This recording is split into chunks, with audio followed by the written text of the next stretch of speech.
આપના રાષ્ટ્રીય કન્વીનર અરવિંદ કેજરીવાલે તેમના 2 દિવસના ગુજરાત પ્રવાસ દરમિયાન ગુજરાતના લોકો માટે મહત્વની જાહેરાત કરી છે।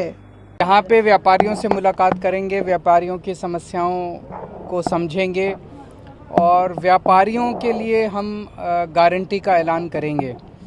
और कल आदिवासियों के बीच में जाएंगे और आदिवासियों के साथ बातचीत करके आदिवासियों, अगर आम आदमी पार्टी की सरकार बनती है तो आदिवासियों के लिए क्या हमारा प्लान होगा, आदिवासियों को गारंटी कल अनाउंस करेंगे। गुजरात के लोगों से बहुत ज़बरदस्त समर्थन मिल रहा है, जिसकी वजह से बीजेपी बहुत बुरी तरह से बौखलाई हुई है। बीजेपी को 27 साल हो गए यहाँ पे राज करते करते। अब बीजेपी में अहंकार बहुत आ गया है। बीजेपी को जनता से कोई लेना देना नहीं है। अभी जैसे लट्ठा कांड हुआ, लट्ठा कांड में कई लोगों की मौत हुई और कई लोग घायल हुए, विक्टिम्स थे जो अस्पताल में एडमिट थे।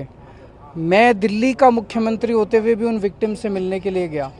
गुजरात के मुख्यमंत्री उनसे मिलने के लिए नहीं गए, CR पाटिल साहब उनसे मिलने के लिए नहीं गए। लोगों को बहुत बुरा लगा कि भाई अगर राज्य के अंदर इतना बड़ा कांड होता है तो मुख्यमंत्री को मिलने जाना चाहिए, उनकी मदद करनी चाहिए। वो मिलने नहीं गए, तो उनके अंदर बहुत अहंकार आ गया है बीजेपी के अंदर, और लोग अब उन्हें बदलना चाहते हैं। और बीजेपी और कांग्रेस के अंदर वो इल्लू का आई लव यू का रिश्ता चल रहा था, तो वो अब ख़त्म हो गया। अब एक ऑल्टरनेटिव आ गया है। सर, खास करके लंपी वायरस को लेकर आज गुजरात के मुख्यमंत्री को जामनगर आना पड़ा, क्या कहेंगे? उनको अब निकलना पड़ेगा घर से। देखो, ऐसे काम चलेगा नहीं। घर में बैठे बैठे उनको लगता था अभी तक तो कि भाई चलो कांग्रेस है, कांग्रेस तो अपनी पार्टी है, अब तो काम चल जाएगा, लेकिन अब ऐसे चलेगा नहीं। आम आदमी पार्टी की तरफ लोग बहुत उम्मीद से देख रहे हैं।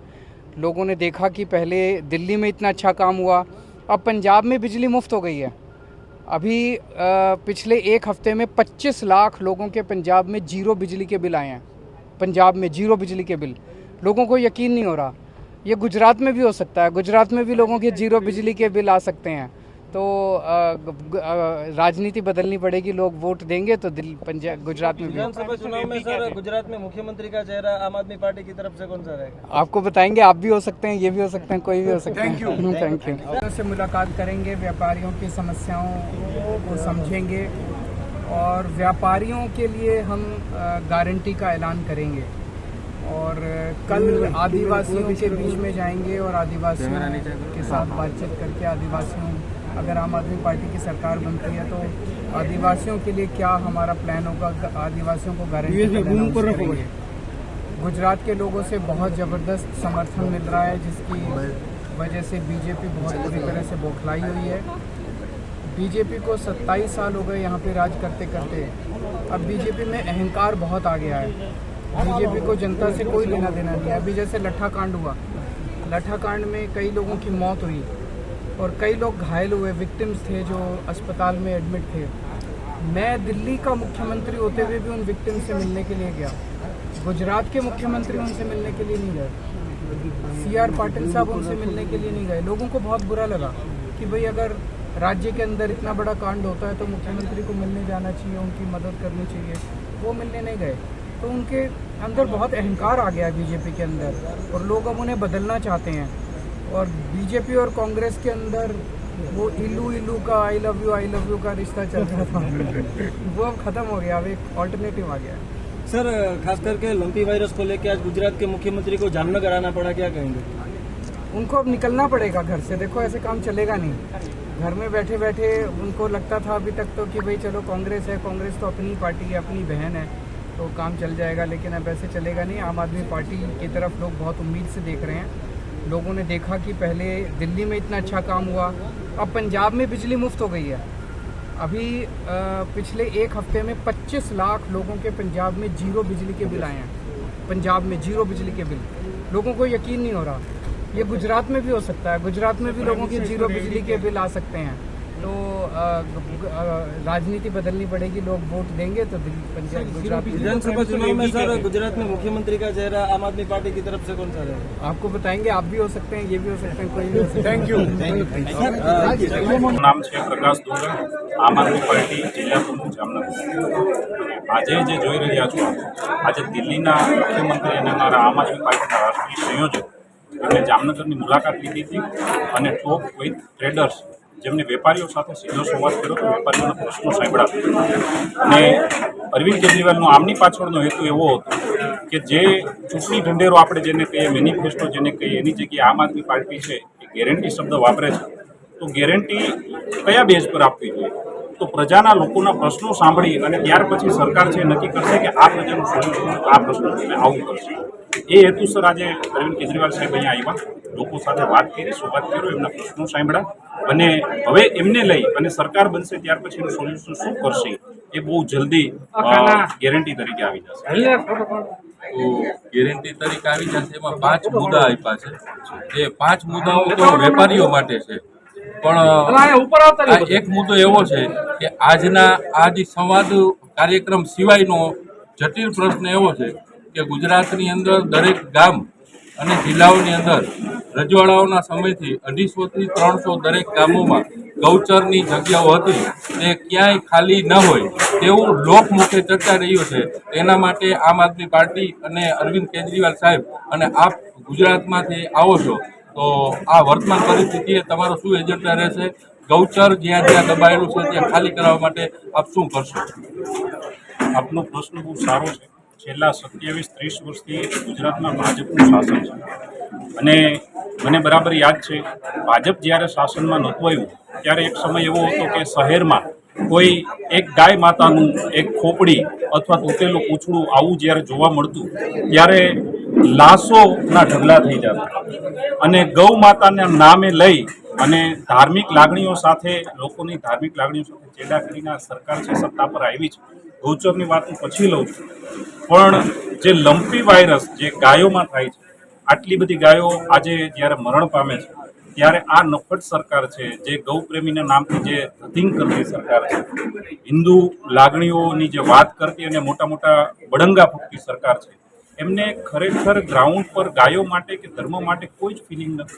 કેમ કે લંપી વાયરસની વાત કરીએ તો લંપી વાયરસમાં આટલી ગાયોના મૃત્યુ થાય છે, આમ છતાં સરકારે પોતે ઓથેન્ટિક રીતે કોઈ પણ સ્ટેટમેન્ટ નથી કોઈ પણ ગાયોને લઈને કે ગાયોના માલિકોને કોઈ સહાયતાની જાહેરાત કરી. હવે कौन मास्टरमाइंड है इसका?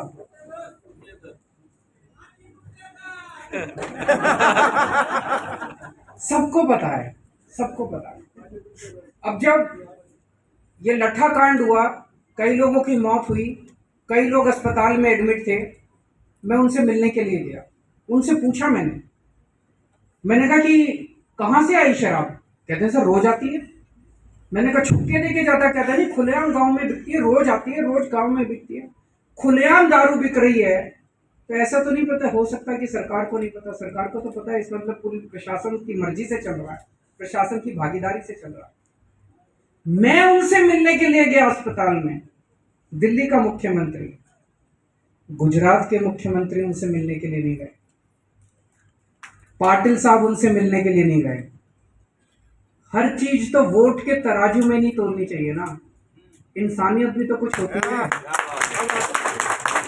अपने तो राज्य के लोग हैं, अपने तो देश के लोग हैं, जाने में क्या हर्ज है? ये थोड़ी देखना चाहिए कि वोट मिलेगा कि नहीं मिलेगा, कितने वोट जाएंगे, कितने वोट आए. हर चीज वोट से नहीं होती. इंसान है, इंसानियत है. आजकल रेवड़ी की खूब चर्चा हो रही है पूरे. फ्री की रेवड़ी, फ्री की रेवड़ी, फ्री की रेवड़ी. हमने दिल्ली में सरकारी स्कूल बहुत शानदार कर दिए. सरकारी स्कूलों में इस साल 400 से ज्यादा बच्चों ने आईआईटी के पेपर पास किए, इंजीनियरिंग के पेपर पास किए. मैं भी आईआईटी में. 400 से ज्यादा बच्चों ने नीट के पेपर पास किए, मेडिकल के, सरकारी स्कूलों के. इतने बच्चे अब मेडिकल में इसमें जा रहे हैं. इतने बच्चे शानदार अंग्रेजी बोलने लगे हैं. 99% से ज्यादा नतीजा आया सरकारी स्कूलों का इस बार. दिल्ली के सरकारी स्कूलों, शानदार सरकारी स्कूल कर दिए. अगर सरकारी स्कूलों के अंदर मैं फ्री में शिक्षा दे रहा हूं तो आपसे पूछना चाहता हूं, गलत कर रहा हूं क्या मैं? बच्चों को अच्छी शिक्षा फ्री में मिलनी चाहिए कि नहीं मिलनी चाहिए? ये तो राष्ट्र निर्माण का काम है, ये तो अच्छा काम है. अगर हम अपने बच्चों को अच्छी शिक्षा दे रहा हूं, मैंने अच्छी शिक्षा कर दी और फ्री में दे रहा हूं, बताओ क्या गलत काम कर रहा हूं?